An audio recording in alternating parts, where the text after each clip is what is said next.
दुनिया भर में कोविड-19 से बचने के लिए और सोशल डिस्टेंसिंग को मेंटेन करने के लिए लोग नित नए तरीकों पर काम कर रहे हैं। लेकिन जो लोग चाहकर भी सोशल डिस्टेंसिंग को मेंटेन नहीं कर पा रहे, उनके लिए यूरोपीय साइज का 75 नंबर का जूता रोमानिया के अंदर तैयार कर लिया गया।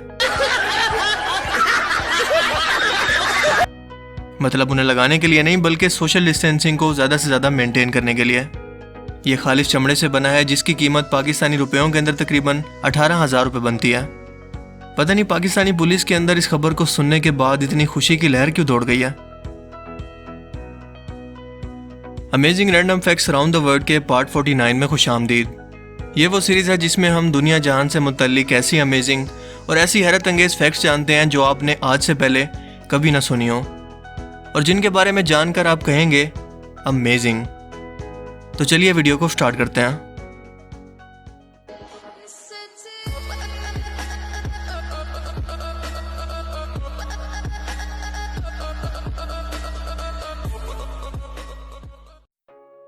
जर्मनी के फ्रैंकफर्ट ऑटो शो के अंदर एक ट्रांसपेरेंट कार को इंट्रोड्यूस करवा दिया गया है। इसे ZF कंपनी ने बनाया और ये मुख्तलिफ किस्म के नेक्स्ट जनरेशन सिक्योरिटी फीचर्स के साथ बनी हुई है, जो कि अपने डिज़ाइन के साथ साथ अपने फीचर्स के लिहाज से भी बहुत ही अमेजिंग है। आपको बताता चलूं कि इससे पहले न्यूयॉर्क के अंदर 1940 के टाइम पर पोटेक गुफ्ट कार के नाम से दुनिया की पहली ट्रांसपेरेंट कार को इंट्रोड्यूस करवाया गया था, और फिर इसके बाद इस तरह की बहुत सारी ऐसी ही ट्रांसपेरेंट कॉन्सेप्ट कार अक्सर बनती रहती हैं, जो कि जाहिर है कि मार्केट में किसी के खरीदने के लिए तो बिल्कुल नहीं होती, जिसकी सबसे ऑब्वियस रीज़न है आपकी प्राइवेसी। सो खुद सोचें कि ऐसी कार्स को भला कौन खरीदना चाहेगा, वो भी इतने लाखों रुपए देकर के आपको अपना घर तक बेचना पड़ जाए। वैसे भी ये कारों को जितना मर्जी ट्रांसपेरेंट बना लें, लेकिन फिर भी पुलिस वाले अगर इसे किसी नाके पर रोकेंगे, फिर भी आदत से मजबूर होकर इसकी तलाशी ज़रूर लेंगे। तो मेरे ख्याल में तो इसका कोई भी फ़ायदा नज़र नहीं आता। इसके अलावा खुदा न खास्ता अगर इसका किसी तरह से एक्सीडेंट हो जाए या ये क्रैश हो जाए, तो वैसे तो इसके पार्ट्स मिलना भी मुमकिन नहीं है, और आसान अल्फाज में ये बिल्कुल बेकार हो जाएगी। सो इसीलिए ये गाड़ियाँ कॉन्सेप्ट की हद तक महदूद हैं, और कोई शख्स लाखों करोड़ों देकर भी इस गाड़ी को कभी नहीं खरीदना चाहेगा।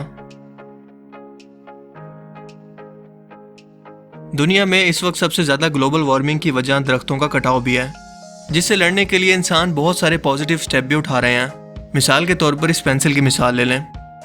अब यकीनन आप सोच रहे होंगे कि इस पेंसिल का ग्लोबल वार्मिंग से भला क्या ताल्लुक है। तो दोस्तों, ये पेंसिल कोई नॉर्मल पेंसिल नहीं है, बल्कि इस पेंसिल के अंदर पौधे के बीज मौजूद हैं, और जब ये इस्तेमाल के बाद बहुत छोटी हो जाए तो आप इसे ज़मीन में बोकर इससे पौधे को उगा सकते हैं, जिसे प्लांटेबल पेंसिल भी कहते हैं। है ना कमाल का idea. We need more invention like this.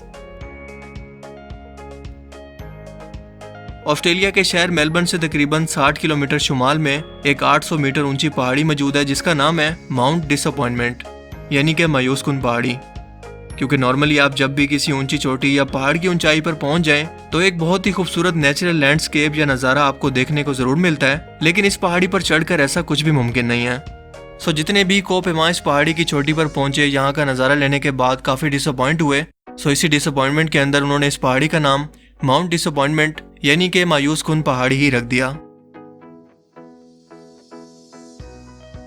ये पिक्चर देखकर आपको क्या लगता है कि ये क्या है? कुछ फूल, पत्ते या टहनियाँ? यकीनन पहली नज़र में देखने पर आपके दिमाग में कुछ ऐसा ही आएगा, लेकिन एक्चुअल में ये इनमें से कुछ भी नहीं है, बल्कि ये सब कीड़े हैं जो कैमोफ्लेज होकर या माहौल के जैसा खुद को अडॉप्ट करके शिकार से खुद भी बचते हैं और शिकार भी करते हैं। Truly amazing. नेचर सच में बहुत कमाल है ना? दोस्तों, आप सबने यकीनन मार्वल कॉमिक सीरीज के सुपर हीरो यानी कि कैप्टन अमेरिका की शील्ड को तो जरूर देखा होगा, और इसे देखकर यकीनन सोचा होगा कि काश ऐसी कोई शील्ड हमारे जवानों के पास भी होती, जो कि किसी भी बुलेट और दूसरे अटैक से इनको बचा सकती, और कम से कम हमारी फौज की जानों का नुकसान होता। बाकी मुल्कों को तो शायद अभी इस बारे में सोचने के लिए मजीद वक्त लगे, लेकिन जापान, जो कि पहले ही अपनी एडवांस तरीन टेक्नोलॉजी से दुनिया को हैरान करता चला आ रहा है, इसने अपनी फोर्सेस के लिए ऐसी ही एक शील्ड को रियल के अंदर तैयार कर लिया है, जो ना सिर्फ हमले की सूरत में सिर्फ 3 सेकंड के अंदर खुल जाती है, बल्कि इसके अंदर आर्टिफिशियल इंटेलिजेंस का इस्तेमाल भी किया गया है, ताकि अगर कोई शख्स इस शील्ड वाले जवान के सामने अचानक बंदूक तान ले या इस पर हमला करे, तो ये खुद ब खुद सिर्फ 3 सेकंड के अंदर खुल जाएगी और इसे प्रोटेक्शन फराहम करेगी। है ना कमाल की चीज़।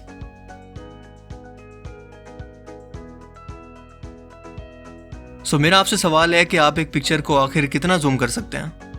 मतलब उन पिक्चर्स को तो आप कुछ ज़्यादा ही जूम करते हैं जिनके बारे में आप कहते हैं कि देख के डिलीट कर दूंगा, लेकिन एक जनरली बात की जाए कि आप एक आर्टिस्टिक इमेज को आखिर कितना जूम कर सकते हैं। सो यकीनन एक हद तक जूम करने के बाद उस इमेज की जूम करने की कैपेसिटी खत्म हो जाएगी। लेकिन क्या आप जानते हैं कि इंटरनेट पर एक ऐसी अजीबोगरीब किस्म की वेबसाइट भी मौजूद है जिसे जूम क्विल्ट कहते हैं। यहाँ पर मौजूद इमेज को आप जितना मर्जी जूम करते जाएं, इसको इतने आर्टिस्टिक तरीके से तैयार किया गया है कि ये जूम कभी खत्म होने का नाम ही नहीं लेगा। सो फिर चाहे आप इसे जितना भी टाइम लगाकर सुबह शाम देखते ही क्यों ना रहें, जो कि बेसिकली लूप होल तकनीक का इस्तेमाल करती है, यानी जहाँ से शुरू होती है वहाँ पर इसका एंड भी हो जाता है, लेकिन देखने वाले को इसका बिल्कुल एहसास होता ही नहीं है।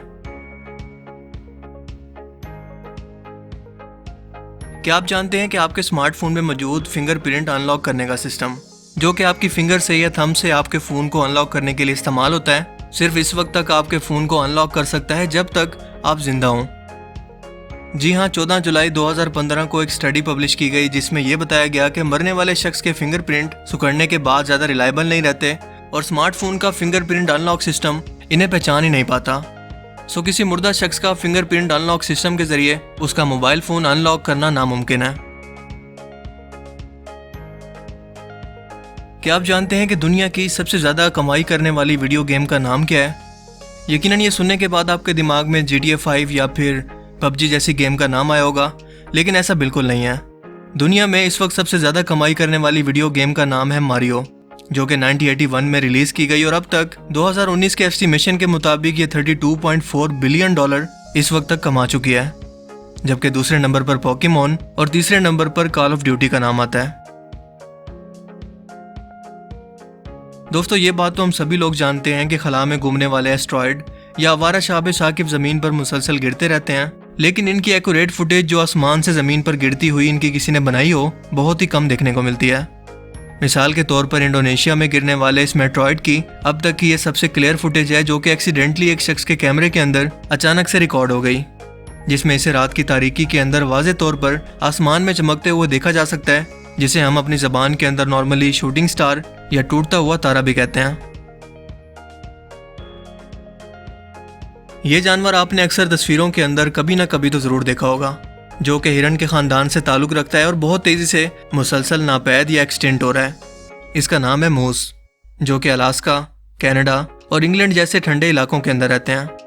इसकी पिक्चर को देखकर यकीनन आपको लग रहा होगा कि ये शायद हिरन के साइज़ के जितना ही छोटा होगा, लेकिन फैक्ट ये है कि इसकी सिर्फ शोल्डर्स तक लंबाई होती है 7 फीट। और ये कार के मुकाबले में कितने बड़े साइज के होते हैं, इसका तो आप स्क्रीन पर देखकर ही आसानी से अंदाज़ा लगा सकते हैं। इनका वज़न 360 से 400 किलोग्राम तक होता है और ये एक दिन के अंदर तकरीबन 35 किलोग्राम तक खाना खा जाते हैं। सो अगर आप इन्हें कभी जंगल के अंदर अकेले देख भी लें, आपने सबसे पहले घबराना नहीं है, क्योंकि ये इंसानों के बहुत अच्छे दोस्त होते हैं और गोश्तखोर भी नहीं है। ये जो खूबसूरत गाड़ी आप देख रहे हैं, ये है रोल्स रॉयस, दुनिया की सबसे खूबसूरत और महंगी तरीन गाड़ियों में से एक। इस मॉडल की कीमत है $27,000, यानी पाकिस्तानी तकरीबन 40 लाख रुपए से भी ज़्यादा।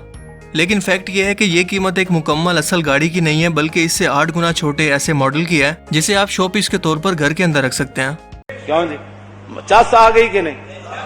और इसकी खास बात यह है कि इसे हूबहू असल कार के जैसे ऑपरेट करने के काबिल बनाया गया है।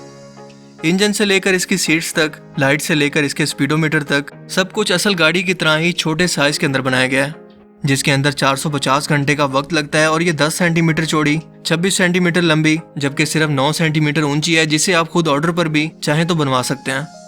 मतलब यहाँ लोगों की पूरी जिंदगी गुजर जाती है सेविंग करते करते कि वो उम्र के आखिरी हिस्से के अंदर जाकर कोई ना कोई नई गाड़ी खरीदेंगे, लेकिन यहाँ पर एक गाड़ी के खिलौने की कीमत 40 लाख रुपए। जो लोग गाड़ी का खिलौना उठा के कहते थे कि मैं तो फिलहाल सिर्फ इस गाड़ी को अफोर्ड कर सकता हूँ, लगता है कंपनी वालों ने इनकी भी बात सुन लिया। रोल्स रॉयस वालों, माफ कीजिएगा, ये ठीक नहीं हो रहा सर, आप गलत कर रहे हैं सर। देखिए मैं खुल के बोल रहा हूँ सर, सॉरी क्षमा चाह, लेकिन आप गलत कर रहे हैं सर। गोल्ड यानी सोना और प्लाटिनियम ऐसी कीमती धातें हैं जो जमीन पर मौजूद नहीं थी, बल्कि यूनिवर्स में फटने वाले सितारों के धमाके के बाद इनकी बाकियात के तौर पर जमीन पर उतरी, जब जमीन तैयारी के मराइल में थी। इस वक्त भी जमीन की तह के अंदर इतना कीमती मेटल यानी सोना और प्लाटिनियम मौजूद हैं कि हमारी पूरी जमीन को 4 सेंटीमीटर मोटी तह से कवर कर सकते हैं। जमीन की सतह के अलावा भी दुनिया के कई दरियाओं के अंदर इस वक्त भी सोने के ज़खायर पाए जाते हैं, जिन्हें आम पब्लिक साफ करके अपनी किस्मत आजमाती है, जिसमें ज़्यादातर दरिया अमेरिका और कनाडा के अंदर मौजूद हैं, लेकिन इनमें से एक पाकिस्तानी इलाके गिलगित बल्तिस्तान के अंदर भी मौजूद है। जिसके किनारों पर ना सिर्फ आम लोग सोना तलाश करते हैं बल्कि इन लोगों का कई सदियों से पेशा भी यही है, जिन्हें सोने वाला कबीला कहते हैं। इस दरिया के बारे में 4000 साल पहले यूनानी मौरिख हेरोडोटस ने बयान किया था कि यहाँ सोने के ज़रात मौजूद हैं, इसीलिए अब तक लोगों को यहाँ पर सोने के बड़े बड़े पीस भी मिल चुके हैं। तो आज के amazing random facts around the world की सीरीज में सिर्फ इतना ही। आपको इनमें से सबसे अमेजिंग फैक्ट्स कौन सी लगी, अपनी कीमती राय का इजहार कमेंट सेक्शन में ज़रूर कीजिएगा। अगर ये वीडियो आपको अच्छा लगा तो इसे लाइक कीजिए और मज़ीद इस तरह के इन्फॉर्मेटिव वीडियोस के लिए इस चैनल को ज़रूर सब्सक्राइब करें। अब मैं मिलूंगा आपसे एक नई इंटरेस्टिंग वीडियो में, तब तक के लिए अपना बहुत सा ख्याल रखिएगा। Thanks for watching this video. अल्लाह हाफिज़।